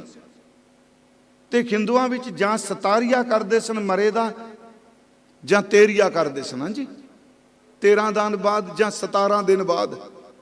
ਤੇ ਇਹਦਾ ਮਤਲਬ ਹੁੰਦਾ ਸੀ, ਤੂੰ ਬੰਦਾ ਕਾਹਦਾ, ਨਾ ਤਾਂ ਤੈਨੂੰ ਤਿੰਨਾਂ 'ਚ ਕਿਸੇ ਨੇ ਵਿਆਹ 'ਚ ਪੁੱਛਿਆ ਤੇਰੀ ਸਲਾਹ ਲਈ, ਤੇ ਨਾ ਕਿਸੇ ਦੇ ਮਰੇ 'ਚ ਪੁੱਛਿਆ, ਨਾ ਤਿੰਨਾਂ 'ਚ ਨਾ 13 'ਚ। ਇਹਦਾ ਮਤਲਬ ਸੀ। ਪਰ ਯਾਦ ਰੱਖਿਓ, ਅੱਜ 13 ਦਿਨਾਂ ਵਾਲਾ ਕੰਮ ਜਿਹੜਾ ਉਹ 3 'ਚ ਮੁੱਕਣ ਲੱਗ ਪਿਆ। ਤੇ ਜਿਹੜਾ 3 ਵਾਲਾ ਸੀ ਨਾ, ਉਹ 13 ਛੱਡੋ 26 'ਚ ਨਿਕਲ ਗਿਆ, ਟੱਪ ਗਿਆ ਅੱਗੇ। ਇਹ ਮਜ਼ਾਕ ਵਾਲੀ ਗੱਲ ਨਹੀਂ ਜੇ। ਉਦੋਂ ਸਿੱਖੀ ਚਾਹੇ ਦੁਸਹਿਰਾ, ਤੁਸੀਂ ਰਹਿਤ ਮਰਿਆਦਾ ਪੜ੍ਹਿਓ, ਉੱਥੇ ਇੱਕ ਮੱਧ ਪਾਈ ਹੈ, ਜਦੋਂ ਪੁਰਾਣੀ ਕੋਈ ਚੜ੍ਹਾਈ ਕਰੇ ਦੁਸਹਿਰਾ ਕਰੋ, 10 ਦਿਨ ਬਾਅਦ ਭੋਗ ਪਾਇਆ ਜੇ। ਨਾਲ ਇਹ ਵੀ ਲਿਖਿਆ ਹੈ, ਦਿਨਾਂ ਦਾ ਵਹਿਮ ਭਰਮ ਨਹੀਂ ਕਰਨਾ, 1-2 ਦਿਨ ਅੱਗੇ ਪਿੱਛੇ ਹੋ ਸਕਦੇ ਆ। ਪਰ ਗੁਰਮਖੋ, ਇਹਦਾ ਮਤਲਬ ਸੀ 10 ਦਿਨ ਘਰ ਸਹਿਜ ਪਾਠ ਹੋਵੇ, ਸਵੇਰੇ ਸ਼ਾਮ ਕੀਰਤਨ ਹੋਵੇ। ਮੈਨੂੰ ਬਖਸ਼ ਦਿਆ ਜੇ, ਤੁਹਾਡੇ ਇੱਥੇ ਪਤਾ ਨਹੀਂ ਕੀ ਹੈ, ਸਾਡੇ ਪੰਜਾਬ ਤਾਂ ਭਾਈ ਸਾਹਿਬ ਨੂੰ ਪਤਾ ਹੈ, ਜੇ ਲੋਕਾਂ ਦਾ ਵਸ ਚੱਲੇ ਤੇ ਰੱਬ ਨੂੰ ਕਹਿ ਦੇਣ ਮੌਤ ਵੀ ਉਦੋਂ ਹੀ ਦੇਈ ਸਾਡੇ ਬੁੱਢੇ ਨੂੰ, ਜਿੱਦਣ ਸਾਡੀਆਂ ਛੁੱਟੀਆਂ ਹੋਣਗੀਆਂ। ਸਲੀਅਤ ਹੈ, ਵੀਰਵਾਰ ਮਰਦਾ ਹੈ ਤੇ ਨਾਲ ਹੀ ਕਹਿੰਦੇ ਅੱਜ ਪਾਠ ਰੱਖ ਦਿਓ, ਪਰਸੋਂ ਭੋਗ ਪਾ ਦਿਆਂਗੇ। ਉਹ ਮੈਂ ਕਹਿੰਦਾ, ਨੇਰ ਸਾਈਂ ਦਾ ਜਿਸ ਬੰਦੇ ਨੇ ਸਾਰੀ ਜ਼ਿੰਦਗੀ ਲਾ ਦਿੱਤੀ, 10 ਦਿਨ ਬਹਿ ਕੇ ਘੱਟੋ ਘੱਟ ਗੁਰੂ ਗੁਰੂ ਜਪ ਲੋ। ਜਿਸ ਲੱਕੜ 'ਚੋਂ ਪਿਆ, ਇੱਕ ਲੱਕੜ 'ਚ ਆਪਾਂ ਵੀ ਕੱਲੂ ਪੈਣਾ। ਤੇ ਜਿਹੜਾ ਕੰਮ 3 ਦਿਨਾਂ ਦਾ ਸੀ, ਅੱਜ ਤੁਸੀਂ ਝਾਤੀ ਮਾਰ ਕੇ ਦੇਖੋ ਕਿੱਡੀ ਵੱਡੀ ਬੁਰਾਈ ਹੈ। 13 ਦਿਨ ਅੱਗੇ ਨਿਕਲ ਗਿਆ ਜੀ। ਵਿਆਹ ਕੋਈ 3 ਦਿਨ ਦਾ ਰਿਹਾ ਹੈ। ਆਪਾਂ ਸਰਬ ਧਰਮ ਸੰਮੇਲਨ ਕਰ ਦਿੰਦੇ ਆ ਵਿਆਹ 'ਚ, ਰਿੰਗ ਸਰਮਨੀ ਈਸਾਈਆਂ ਨੂੰ ਵੀ ਖੁਸ਼ ਕੀਤਾ, ਵਰਮਾਲਾ ਹਿੰਦੂ ਵੀਰਾਂ ਦਾ ਹੈ, ਚੁੰਨੀ ਚਾੜਨੀ ਮੁਸਲਮਾਨਾਂ ਨੂੰ ਵੀ ਖੁਸ਼ ਕਰ ਲਿਆ। ਤੇ ਜਦੋਂ ਸਾਰੇ ਕੰਮ ਕੁਮ ਕਰ ਲੈਣਾ, ਉਦੋਂ ਬਾਅਦ ਬਾਬਾ ਜੀ ਦੀ ਵਾਰੀ ਆ ਜਾਂਦੀ, ਖਾ ਪੀ ਕੇ ਥੱਕੇ ਟੁੱਟੇ ਆਏ, ਨਾਲ ਕਿ ਬਾਬਾ ਜੀ ਨੂੰ ਕਿਰਪਾ ਕਰੋ, ਅੱਧੇ ਘੰਟੇ 'ਚ ਕੰਮ ਨਿਬੇੜ ਦਿਓ। ਤੇ ਫਿਰ ਯਾਦ ਰੱਖਿਓ, ਜੇ ਆਪਾਂ ਨਿਬੇੜਨ ਤੇ ਆਏ, ਜਿੱਦਣ ਗੁਰੂ ਨਿਬੇੜਨ ਤੇ ਆ ਗਿਆ, ਪੱਲੇ ਕੁਛ ਵੀ ਨਹੀਂ ਰਹਿਣਾ। ਇਹ ਹਾਸਾ ਨਹੀਂ ਜੇ। ਮੈਂ ਆਪ ਨੂੰ ਬੇਨਤੀ ਕਰਾਂਗਾ, ਜਿਸ ਵਕਤ ਵਿਆਹ ਹੋ ਰਿਹਾ, ਕੀਰਤਨ ਉਦਣ ਵੀ ਸਾਡੇ ਨਾਲ ਹੈ। ਬਹੁਤ ਗੁਰਮੁਖ ਰੂਹਾਂ ਨੇ ਜਿਹੜੀਆਂ ਸੱਚਮੁੱਚ ਵਿਆਹ ਵੇਲੇ, ਉਂਝ ਵੈਸੇ ਪੁਰਾਤਨ ਸਮੇਂ ਆਸਾ ਕੀ ਵਾਰ ਤੋਂ ਬਾਅਦ ਹੀ ਆਨੰਦ ਕਾਰਜ ਹੁੰਦਾ ਸੀ। ਕਈ ਦੇਖਿਓ ਪੁਰਾਤਨ ਸਮੇਂ 'ਚ ਆਸਾ ਕੀ ਵਾਰ ਹੋਣੀ, ਉਹਦੀ ਸਮਾਪਤੀ ਦੇ ਬੱਚੀ ਨੇ ਸੁਣਨੀ, ਫਿਰ ਕੀਰਤਨ ਦੇ ਵਿੱਚ ਲਾਵਾਂ ਸ਼ੁਰੂ ਹੋ ਜਾਣੀਆਂ। ਪਰ ਗੁਰਮੁਖੋ ਕੁੜਮਾਈ ਕਰਨ ਲੱਗੇ ਹੋ, ਜਿਹਨੂੰ ਅਸੀਂ ਸਗਨ ਕਹਿੰਦੇ ਹਾਂ। ਗੁਰਬਾਣੀ ਨੇ ਕਿਹਾ ਕੁੜਮਾਈ।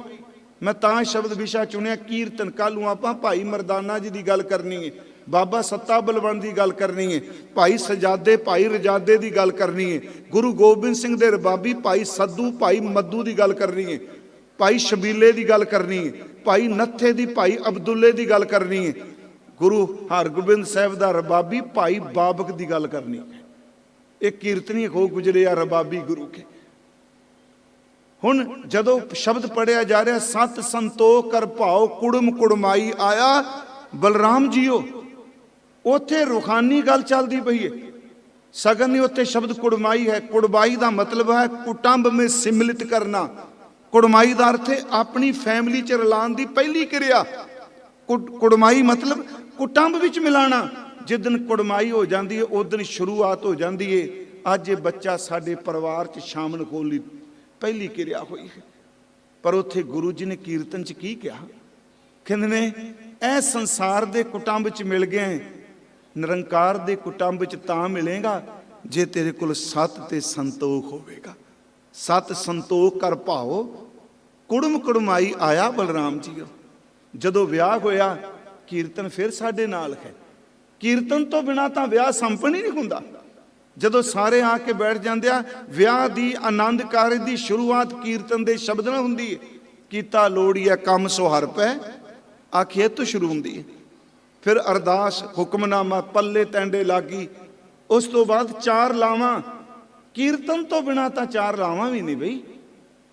ਯਾਦ ਰੱਖਿਓ, ਸਾਡੇ ਜਨਮ 'ਚ ਕੀਰਤਨ, ਸਾਡੀ ਕੁੜਮਾਈ 'ਚ ਕੀਰਤਨ, ਸਾਡੇ ਵਿਆਹ 'ਚ 4 ਲਾਵਾਂ ਦੇ ਰੂਪ 'ਚ ਕੀਰਤਨ। ਜਿਸ ਦਿਨ ਉਹੀ ਬੰਦਾ ਚਲਾਣਾ ਕਰ ਜਾਂਦਾ ਹੈ ਨਾ, ਯਾਦ ਰੱਖਿਓ ਉਹਦੀ ਸਮਾਪਤੀ ਵੀ ਅਖੀਰ ਕੀਰਤਨ ਦੇ ਨਾਲ ਹੀ ਹੁੰਦੀ ਹੈ। ਅਸੀਂ ਜਨਮ ਤੋਂ ਲੈ ਕੇ ਮੌਤ ਤੱਕ ਕੀਰਤਨ ਦੇ ਨਾਲ ਜੁੜੇ ਹੋਏ ਹਾਂ। ਪੜਾਣੀ ਚੜਾਈ ਕਰਦਾ ਤੇ ਗੁਰੂ ਸਾਹਿਬ ਜੀ ਕਹਿ ਗਏ, ਅੰਤੇ ਸਤਿਗੁਰੂ ਬੋਲਿਆ ਮੈਂ ਪਿੱਛੇ ਕੀਰਤਨ ਕਰਿਓ ਨਿਰਵਾਣ ਜੀਓ। ਮੇਰੇ ਪਿੱਛੋਂ ਕੀਰਤਨ ਕਰਿਓ।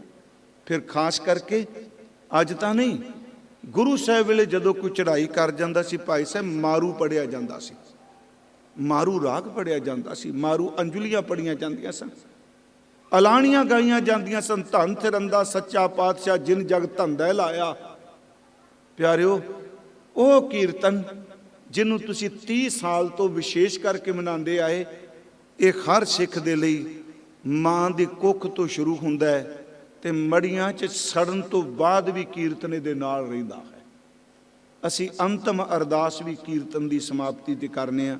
ਬਾਕੀ ਮੈਂ ਇਸੇ ਵਿਚਾਰ ਨੂੰ ਆਉਣ ਵਾਲੇ ਦੀਵਾਨਾਂ 'ਚ ਆਪ ਨਾਲ ਸਾਂਝੀ ਕਰਾਂਗਾ।